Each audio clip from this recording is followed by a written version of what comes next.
Salam sejahtera buat kita semua. Shalom. Salam penuh kasih di dalam Tuhan kita Yesus Kristus buat saudara-saudari yang senantiasa terpelihara oleh kasih Tuhan yang sempurna. Apapun keadaan kita hari ini, marilah kita selalu mengucap syukur dan senantiasa bersuka cita, karena itulah yang dikehendaki Tuhan dalam kehidupan kita. Percayalah Bapak Ibu, saudara-saudara yang diberkati oleh Tuhan. Allah yang memanggil kita adalah setia. Ia akan menguatkan hati kita semua dan Ia akan menjauhkan kita dari segala yang jahat. Amin. Baik, sekalipun hanya lewat rekaman audio di channel ini, saya rindu membagikan kebenaran firman Tuhan buat kita semua. Dan menjadi doa saya, kita semua semakin bertumbuh dalam pengenalan yang benar akan Tuhan Yesus Kristus. Mari kita menyiapkan kitab suci kita, karena kita akan membaca kebenaran firman Tuhan yang tertulis tentunya. Kebenaran firman Tuhan yang tertulis saya ambil dalam kitab Roma. Ya, kitab Roma pasal 3 ayat 11 ayat 10 sampai ayatnya yang ke-12. Kemudian kita Perjanjian Lama, kitab Mazmur ayat 14. Kitab Mazmur pasal 14 ayat 1 sampai ayatnya yang ketiga. Oke, mari kita baca bersama. Roma pasal 3 mulai ayat 10. Seperti ada tertulis, tidak ada yang benar, seorang pun tidak. Tidak ada seorang pun yang berakal budi. Tidak ada seorang pun yang mencari Allah. Semua orang telah menyeleweng. Mereka semua tidak berguna, tidak ada yang berbuat baik, seorang pun tidak. Kemudian kita membaca lagi dalam Mazmur pasal 14, mulai ayat 1 sampai ayat yang ketiga. Mazmur pasal 14, untuk pemimpin biduan dari Daud. Orang bebal berkata dalam hatinya, tidak ada Allah, busuk dan jijik perbuatan mereka, tidak ada yang berbuat baik. Tuhan memandang ke bawah dari sorga kepada anak-anak manusia untuk melihat apakah ada yang berakal budi dan yang mencari Allah. Mereka semua telah menyeleweng, semuanya telah bejat, tidak ada yang berbuat baik, seorang pun tidak. Puji Tuhan, itu adalah kebenaran firman Tuhan yang tertulis, yang telah kita baca bersama, Bapak Ibu yang diberkati oleh Tuhan. Roma 3 ayat 10 tadi yang kita baca sampai ayat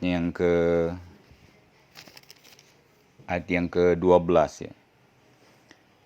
Dituliskan oleh Rasul Paulus untuk jemaat-jemaat atau orang percaya yang ada di Roma.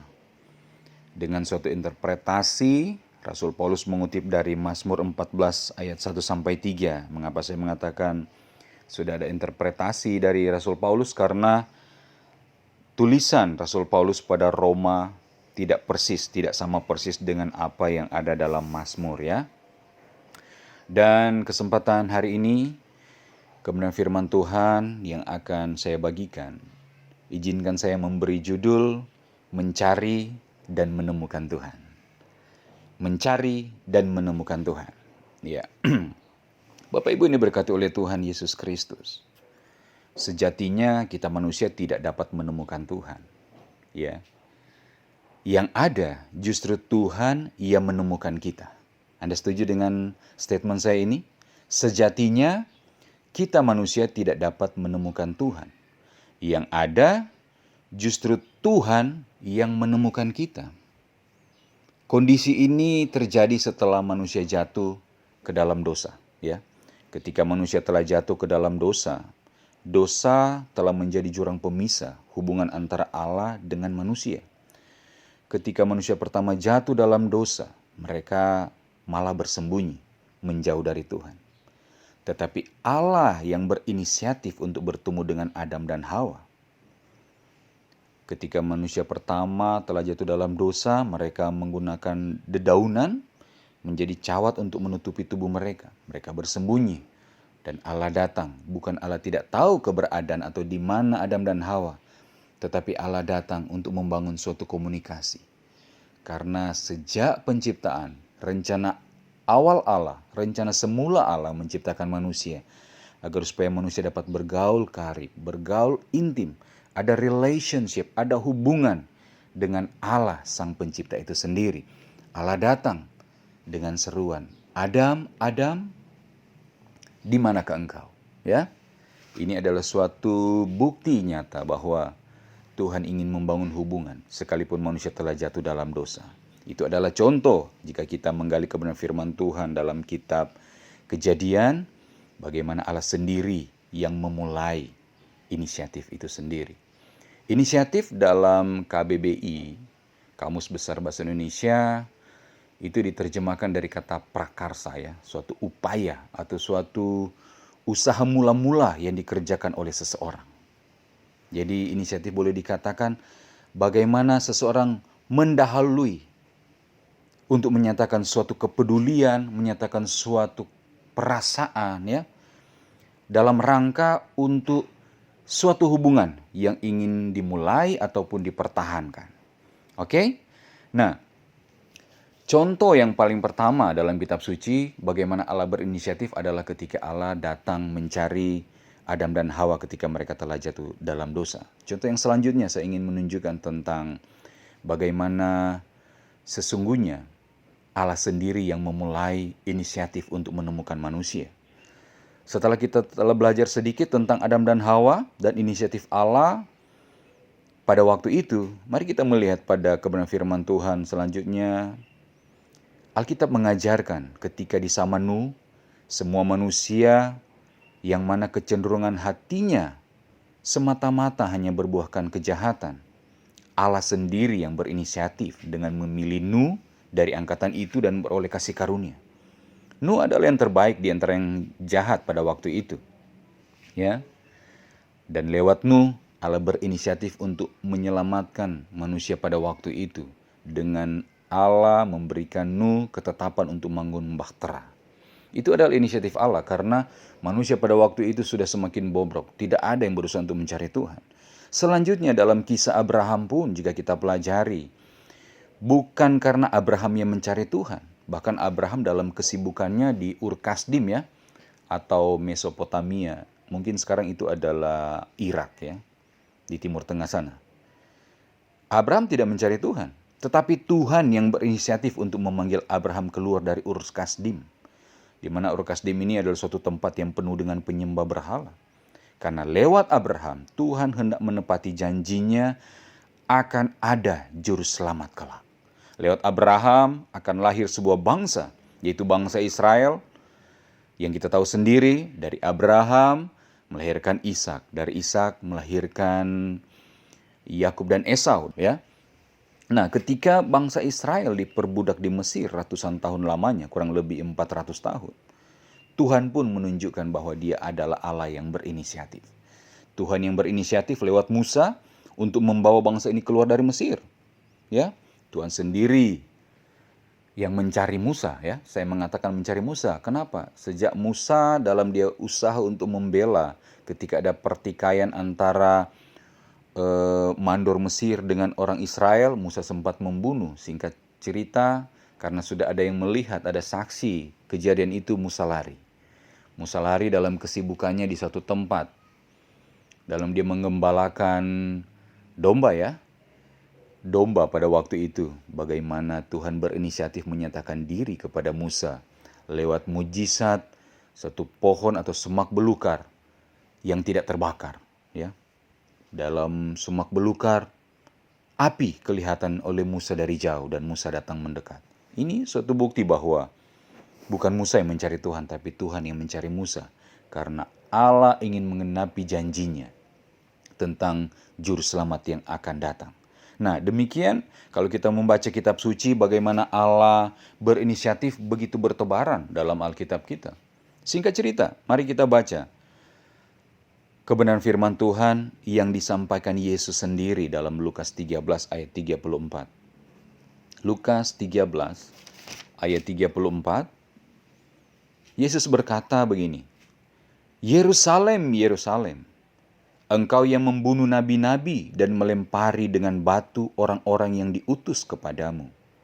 Berkali-kali aku rindu mengumpulkan anak-anakmu, sama seperti induk ayam mengumpulkan anak-anaknya di bawah sayapnya. Tetapi kamu tidak mau. Wow, begitu jelas bahwa berkali-kali Allah berinisiatif untuk melawati bangsa Israel lewat nabi-nabinya. Tapi nabi-nabi tersebut malah dibunuh, ditolak. Bahkan inisiatif Allah yang spektakuler, yaitu anak tunggal Bapa, telah datang ke dunia, tapi ditolak bangsa ini ketika mereka menyelipkan Yesus Kristus yang adalah Tuhan dan Juru Selamat dunia. Tetapi itulah rancangan Allah. Itulah bagian dari rancangan Allah. Allah yang berdaulat, Allah yang kita sembah adalah Allah yang tidak gagal dengan janjinya akan datangnya Juru Selamat dunia. Inisiatif Allah adalah mengembalikan manusia pada rancangan yang semula sejak awal penciptaan. Dan untuk memperdamaikan hubungan manusia dengan Allah yang telah terpisah oleh jurang dosa, Yesus Kristuslah jalan pendamaian itu.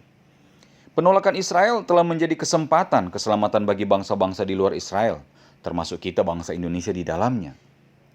Itu sebabnya kebenaran firman Tuhan mengingatkan kita bahwa perhatikanlah kemurahan Allah dan juga kekerasannya, yaitu kekerasan atas orang-orang yang telah jatuh, tetapi atas kamu kemurahannya, yaitu jika kamu tetap dalam kemurahannya. Jika tidak, kamu pun akan dipotong juga. Ya, jika bangsa Israel yang adalah pohon zaitun yang asli dapat dipangkas, dan kita ini adalah pohon zaitun yang liar yang dicangkokkan, sedangkan yang asli aja bisa dipangkas, apalagi cuma yang dicangkokkan. Makanya kita harus memperhatikan dengan benar kemurahan dan kekerasan Tuhan. Nah, bagaimana kita menyikapi akan kebenaran kemurahan Tuhan yang telah kita terima? Setelah kita memahami bahwa oleh kemurahan Tuhanlah kita telah dicangkokkan pada pokok anggur yang benar, kita harus tahu bahwa Allah yang kita sembah adalah Allah yang berinisiatif. Kita harus pahami hal ini dengan benar. Bagaimana Allah berinisiatif untuk menyatakan kasih-Nya kepada kita. Kita pun harus belajar memiliki keserupaan karakter ini, ya. Kita harus belajar memiliki keserupaan ini untuk berinisiatif mengasihi Allah dengan benar. Kita tidak hanya menjadi orang-orang yang menerima kasih, menerima dan tidak pernah menyatakan kasih dengan benar kepada Allah. Firman Tuhan mengajarkan, kasihilah Tuhan Allahmu dengan segenap hatimu, segenap akal budimu, dengan segenap jiwa dan kekuatanmu. Dan itu haruslah merupakan suatu wujud inisiatif yang digerakkan dari dalam hati, ya. Kita harus belajar memiliki keserupaan ini untuk berinisiatif mengasihi Allah dengan benar. Hubungan yang benar terjalin dengan baik karena ada inisiatif. Bukankah ada hubungan yang retak, ada keluarga yang cerai karena ada pihak yang tidak mau berinisiatif mengampuni, atau ada pihak yang tidak mau berinisiatif mau meminta maaf. Kalau ada bahkan di antara kita sesama jemaat atau pelayan dengan jemaat, jika ada perselisihan, kenapa kita tidak berinisiatif untuk menjalin kembali hubungan dengan saling mendahului meminta maaf? Apakah terlalu tinggi harga diri seseorang hingga begitu sulit untuk mendahului meminta maaf? Padahal kita diajarkan oleh kebenaran firman Tuhan untuk menerima seorang akan yang lain sebagaimana Kristus telah menerima. Kita harus belajar memandang saudara-saudari yang terkasih, jemaat-jemaat yang lain, pelayan-pelayan yang lain, kita harus memandang mereka sebagai sesama ahli waris kerajaan sorga. Kita semua bersaudara di dalam Tuhan, ya. Kita tidak boleh saling memusuhi, kita tidak boleh saling membenci satu dengan yang lain. Justru kita harus saling bergandengan tangan, sehati sepikir, satu Tuhan, satu iman, satu baptisan. Kita harus bergerak bersama. Jika ada hal-hal yang memecah kebersamaan persatuan, itu bukan dari Tuhan. Karena kehendak Tuhan adalah kesatuan tubuh Kristus. Jika ada siasat si jahat mau memecah belah, itu harus kita lawan. Makanya kita pun harus belajar untuk berinisiatif, membangun kembali hubungan jika ada perselisihan, jika ada permusuhan. Ada yang semulai ngambek, meraju datang di ibadah, mungkin karena terlampau sikap. Kenapa kita tidak mulai berinisiatif untuk mengajak mereka kembali, ya? Hubungan yang benar itu terjalin, ya, kita pahami bahwa hubungan yang benar itu seharusnya terjalin dua arah. Ada interaksi, saling berinteraksi, saling berinisiatif. Seperti halnya bagaimana Allah berinisiatif mengasihi kita, dan kita pun berinisiatif mengasihi Allah. Bukankah juga dalam hubungan suami istri, tidak hanya satu pihak yang terus menyatakan cintanya, dan pihak yang lain bersikap pasif dan tidak merespon sama sekali. Jika demikian, bagaimana keadaan suatu keluarga? Jika cuma satu pihak yang terus menyatakan kasih kepedulian, yang satu pasif, ya, itu sangat-sangat tidak baik. Jika Allah menghargai pilihan atau keputusan seseorang yang memilih untuk menjauh darinya, bukankah Allah sangat menghargai pilihan seseorang yang berjuang untuk mencari dan menemukan Allah, ya? Saya mengulang lagi, jika Allah menghargai pilihan atau keputusan seorang yang memilih menjauh darinya, bukankah Allah akan sangat menghargai pilihan seseorang yang berjuang untuk mencari dan menemukan Allah?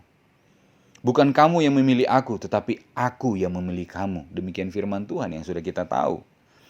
Setelah kita dibuat mengerti oleh Roh Kudus bahwa kita telah dipilih oleh Allah, bahwa kita telah beroleh kemurahan Allah, mari Bapak Ibu ini diberkati oleh Tuhan, mari kita berinisiatif mencari dan menemukan Allah.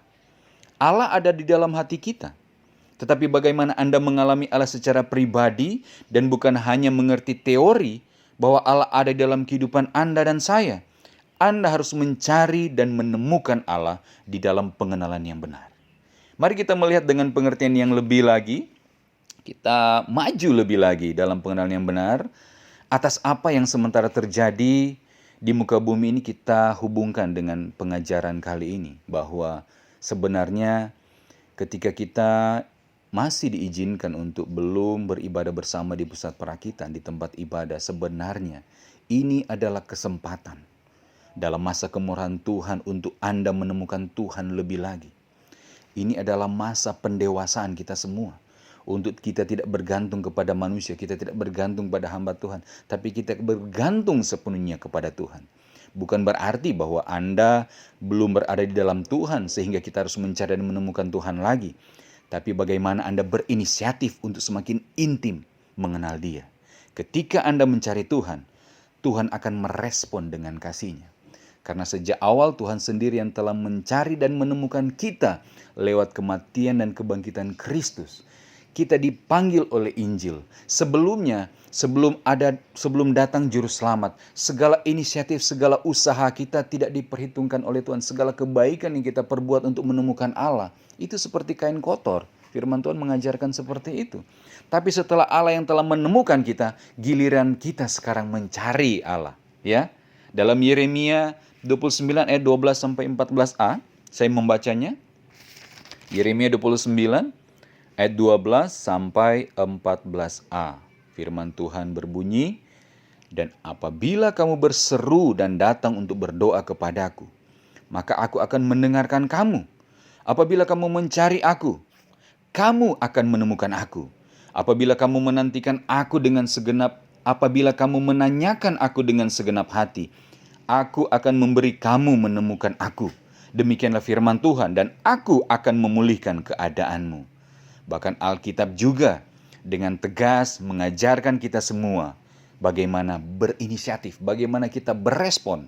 Nah, dalam pendalaman firman pada channel ini lewat audio rekaman, saya ingin membagikan kebenaran firman Tuhan. Saya mempersiapkan catatan, ada 5 poin penting tentang bagaimana contoh ayat-ayat firman Tuhan. Kita umat percaya harus berinisiatif, harus berespon terhadap kasih Allah yang telah kita terima. Pertama, dari kelima poin yang akan saya bagikan, menjadi wujud inisiatif kita, menjadi wujud respon kita yang benar terhadap kasih Allah. Pertama, carilah Tuhan selama Ia berkenan. Dan yang kedua, carilah wajah Tuhan dan kekuatannya. Ketiga, carilah pengajaran dan kesaksian. Yang keempat, Carilah dahulu kerajaan sorga dan kebenarannya. Dan yang kelima, carilah perkara di atas. Ini ada 5 poin yang akan kita dalami bersama dalam pengajaran firman Tuhan edisi kali ini. Dari kelima poin ini kita akan belajar motivasi yang mendasari bagaimana kita mencari Tuhan. Bagaimana kita berinisiatif. Bahwa seharusnya inisiatif atau kerinduan usaha kita harus digerakkan dari hati yang mengasihi Tuhan. Oke, mari kita mulai dengan poin yang pertama. Carilah Tuhan selama Ia berkenan. Firman Tuhan terdapat dalam Yesaya 55 ayat 6. Firman-Nya berbunyi, carilah Tuhan selama Ia berkenan ditemui. Berserulah kepadanya selama Ia dekat. Ya, berserulah kepadanya selama Ia dekat. Carilah Tuhan selama Ia berkenan ditemui. Poin yang pertama ini berbicara tentang waktu, berbicara tentang kesempatan menemukan Tuhan itu bisa habis. Jika Bapak Ibu mengingat pelajaran yang lalu bahwa ada 2 kesempatan. 2 kesempatan kita untuk menemukan Tuhan atau untuk beroleh keselamatan dalam zaman kemurahan ini. Pertama, kesempatan pertama yaitu ketika nafas hidup masih kita miliki. Yang kedua, sebelum gereja diangkat. Karena jika putus nafas, sudah tidak ada kesempatan mencari Tuhan. Jika gereja Tuhan juga sudah diangkat, tidak ada kesempatan untuk mencari Tuhan. Jadi, mencari Tuhan selama Ia berkenan ini berbicara mempergunakan waktu, mempergunakan kesempatan. Karena waktu menemukan untuk mencari Tuhan itu bisa habis. Ya. Kita ambil contoh bagaimana Daud memberi pesan kepada anaknya Salomo. Karena Daud telah belajar dari kesalahan Saul bahwa ada waktunya roh Allah bisa undur dari seseorang. Ketika Saul mencari Tuhan, Tuhan tidak berkenan lagi kepada Saul. Karena tanpa disadari oleh Raja Saul, roh Allah telah undur darinya.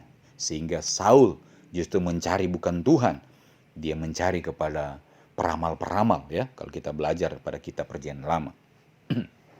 Mari kita baca dalam 1 Tawarik 28 ayat 9 bagaimana Raja Daud mengingatkan anaknya Salomo. 1 Tawarik 28 ayat 9 firman Tuhan berbunyi, dan engkau anakku Salomo, kenalah Allahnya ayahmu dan beribadalah kepadanya dengan tulus ikhlas dan dengan rela hati. Sebab Tuhan menyelidiki segala hati dan mengerti segala niat dan cita-cita. Jika engkau mencari Dia, maka Ia berkenan ditemui olehmu. Tetapi jika engkau meninggalkan Dia, maka Ia akan membuang engkau untuk selamanya. Wow. Jika engkau mencari Dia, maka Ia berkenan ditemui olehmu. Tetapi motivasi untuk mencari Tuhan, bagaimana Daud menyampaikan kepada Salomo, sebab Tuhan menyelidiki segala hati dan mengerti segala niat dan cita-cita. Apa menjadi motivasi kita? Apa menjadi niat kita? Apa menjadi cita-cita kita ketika kita mencari Tuhan selama Ia berkenan untuk ditemui? Ya, demikian halnya sekarang. Sesungguhnya adalah zaman kemurahan bagi kita. Tuhan masih berkenan untuk ditemui. Jika gereja sudah diangkat atau disingkirkan atau mengalami rapture, dan ada yang tertinggal, orang Manado bilang, biar orang mau banting baguling. Tidak ada kesempatan untuk mencari Tuhan untuk bertobat. Karena pintu kemurahan sudah ditutup. Oke, itu yang pertama. Carilah Tuhan selama Ia berkenan. Ini berbicara tentang waktu untuk mencari Tuhan bisa habis. Yang kedua, poin yang kedua, carilah wajah Tuhan dan kekuatannya. Kebenaran ini berbicara tentang hati yang mencintai kebenaran Tuhan. Ini berbicara hati yang rela menanti-nantikan Tuhan. Saya tekankan, carilah wajah Tuhan dan kekuatannya, berbicara hati yang mencintai kebenaran Tuhan, dan hati yang rela menanti-nantikan Tuhan. Bukan cuma sekedar literal bahwa cari wajah Tuhan dan kekuatannya. Di sini ada makna implisit yang kuat, bahwa ini berbicara hati yang sungguh-sungguh mencintai kebenarannya, dan rela, hati yang rela menanti-nantikan Tuhan. Dalam 1 Tawarik 16 ayat 11, firman Tuhan berbunyi, carilah Tuhan dan kekuatannya, carilah wajahnya selalu. Dalam Mazmur 27 ayat 8, firman Tuhan berbunyi demikian, hatiku mengikuti firman-Mu, carilah wajahku, maka wajah-Mu ku cari ya Tuhan. Ya, tidak ada yang dapat melihat wajah Tuhan. Musa pun pernah meminta kepada Tuhan, tapi hanya diizinkan melihat punggung Allah dengan Tuhan menyembunyikan Musa di antara celah gunung agar tidak binasa. Bahkan Musa rela menanti-nantikan Tuhan dengan berpuasa 40 hari 40 malam. Secara tidak langsung kebenaran firman Tuhan ini untuk mencari wajah Tuhan dan kekuatannya, ini seperti Tuhan lagi menyuruh kita mencari kebenaran Allah dan urapan kuasa Roh Kudus. Ya, mari kita perhatikan dengan lebih teliti lagi. Wajah Tuhan ya, tadi dikatakan carilah wajah Tuhan dan kekuatannya. Wajah Tuhan ini berbicara rupa Allah atau karakter Allah. Dan ini dapat dipandang lewat kebenarannya. Mazmur 17 ayat 15 berkata, "Tetapi aku dalam kebenaran akan kupandang wajahmu, dan pada waktu bangun aku akan menjadi puas dengan rupamu." Ya. Tetapi aku, perhatikan, dalam kebenaran akan kupandang wajahmu. Firman Tuhan adalah kebenaran. Yohanes 17 ayat 17, kuduskanlah mereka dengan firman-Mu, firman-Mu adalah kebenaran. Mazmur 119 ayat 160, dasar firman Tuhan adalah kebenaran. Jadi ketika kita menggali kebenaran firman Tuhan, kita seolah-olah memandang rupa Allah. Karakter Allah akan kita pahami. Dan pada waktu bangun, pada waktu mata kita dicelikkan, pada waktu kita dibuat mengerti akan kebenaran firman Tuhan, Alkitab berkata, aku akan menjadi puas dengan rupamu.